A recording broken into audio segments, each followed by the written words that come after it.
In this program, the investment logic is divided into priorities as follows. The first and most important priority is the trend. The program cannot invest against the trend. The second priority is the flat market channel.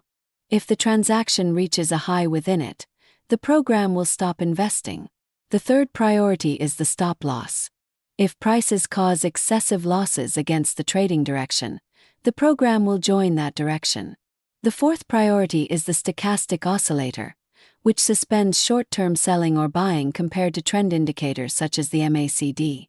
The last priority is the MACD lines, and this is the main priority, determining the investment direction. If no more important priorities occur, the program will strive to invest in the direction of this signal. If the blue MACD line is above the red line, it is a long signal. If the blue MACD line is below the red line, it is a short signal. Settings. The trend is enabled or disabled here. It is calculated as an average of the most recent price points. It gives a signal for this account on the x-axis and ends that many times faster than it begins.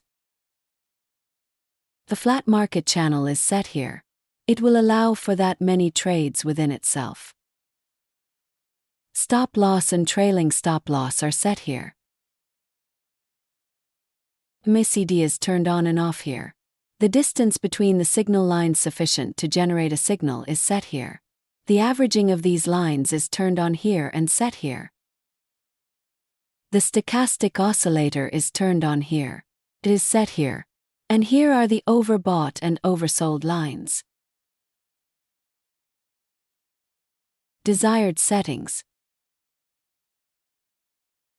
This is not a complete user manual, and for the program to issue the appropriate investment signals, it needs to be tuned. Only very useful tuning options are provided here to ensure this happens at all. However, the final effect depends on the user and their knowledge in all the settings. The initial data may or may not be accurate depending on the platform. You should wait for the program to gather some data. Then use the slider on the right to increase this data.